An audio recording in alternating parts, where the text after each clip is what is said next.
One criterion is, of course, ethical behavior.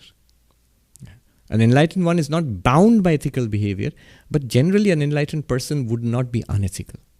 So if you see unethical behavior, immoral behavior, whatever that person is probably not very spiritual, let alone being enlightened. A good sign Sri Ramakrishna has given, Jake dekle Ishwarer Uddipan hai. You feel upraised, you feel purified, you feel sublime in the company of such people. And this many of us have noted. Very few highly spiritual people I have met in my life, I've seen absolutely, always it is the case, that people around them, they feel it. How do they feel? They feel purified. Negativities diminish. You feel peace. You feel acceptance. You feel joy, a kind of very pure, luminous joy you feel. Higher life becomes real. Worldly life sort of fades to the background. A holy place like a pilgrimage can do that to you, and a holy person can do that to you, an enlightened person. More powerful they are, the more deep that effect is. I have seen a number of cases. For example, I've seen Swami Bhuteshanandaji, 12th President of our order, coming to an ashram. I saw the before and after. It's an ashram, a holy place. Yet it seems suddenly everything is lit up. Not physically. Somewhere, somehow. Everybody is in a state of joy because of his presence. And every day, everybody wants to finish their daily task and routine, just go to sit in his presence. After all, he's a 95, 96-year-old man. Yeah. What are you getting from this little old man? But you sit there, everybody's rushing like they're all attracted, like honeybees to the flower. That unexplained attraction. I mean, again and again I have seen crowds of people just gathering to look at him.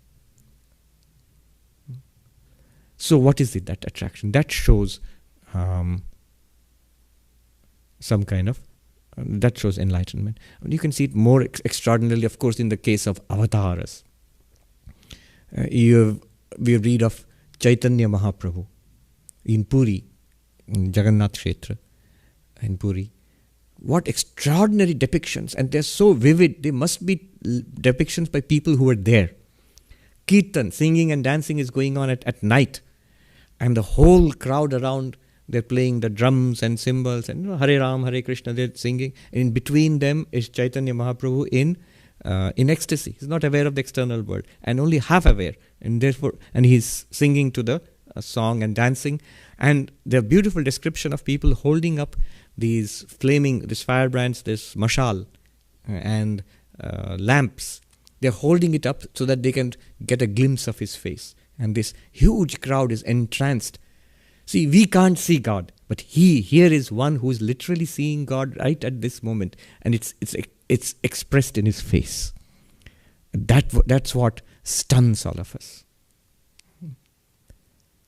Sri Ramakrishna, he went back to the village, and he says, Mahamaya bhelki lagi diye. It's a magic show of the Divine Mother.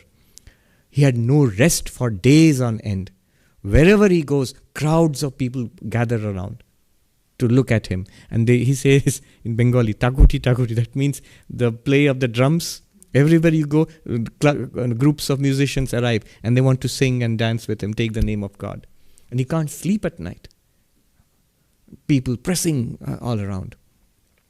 Similar example is there of Swami Premananda, Baburam Maharaj, who was the manager of Pelur Mutt, a direct disciple of Sri Ramakrishna. He was an extraordinary spiritual. When he passed, Holy Mother, Ma Sharda, she burst into tears and said, my Baburam was a light on the bank of the Ganga. He was light up the grounds of Belur Mutt, because she lived on the other bank.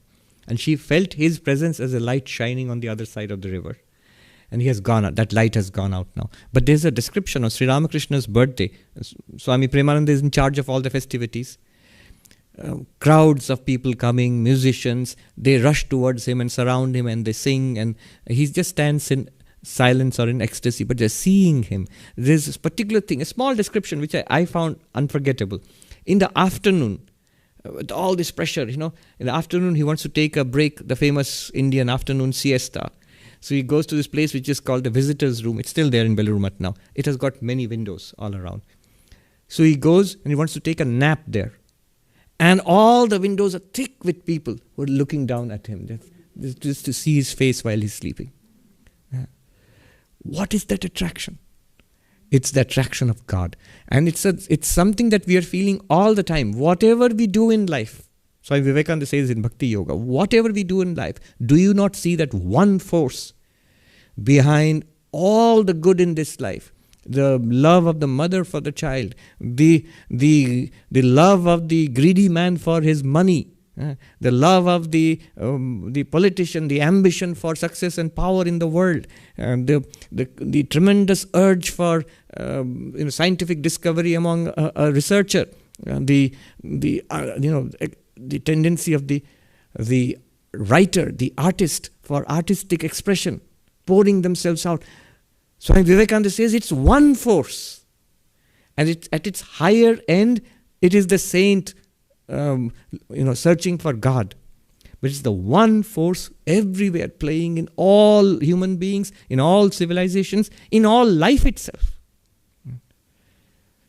That is general. But when it becomes very specific, when that which all of this is searching for God, when that God becomes even indirectly manifest to us in the face of somebody who is seeing God, imagine the attraction we will have. I remember there was this Swami, Pavananandaji, this was about nearly 30 years ago, in Deoghar. I remember in the evening, he was a disciple of Swami Shivananda, and he was an Irishman. In his old age, nearly 90 years at that time. In the evening, after the arati was over, he would go to his room. I would, accompany him, hold his hand and slowly take him there.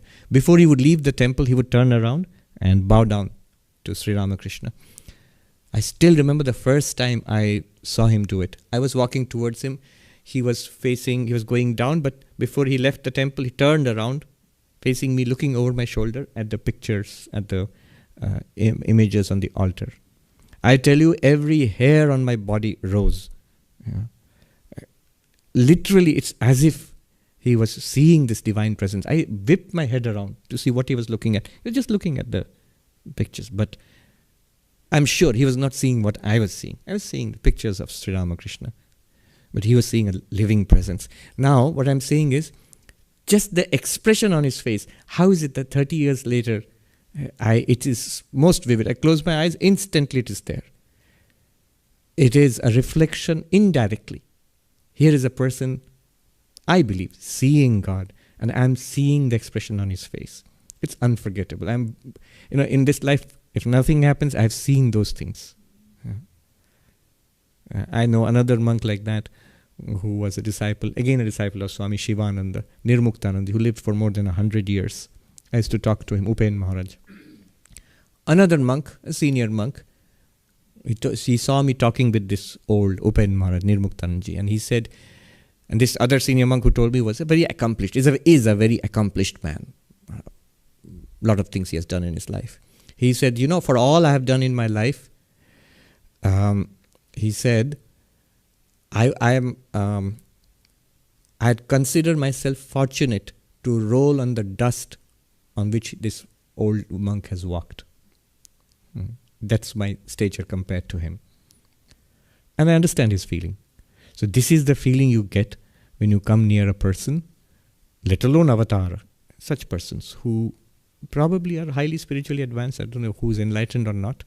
This is just to illustrate Sri Ramakrishna saying that Ishwara Uddipana, you get the feeling of the presence of God in the present when you are with such people. That's a good indicator.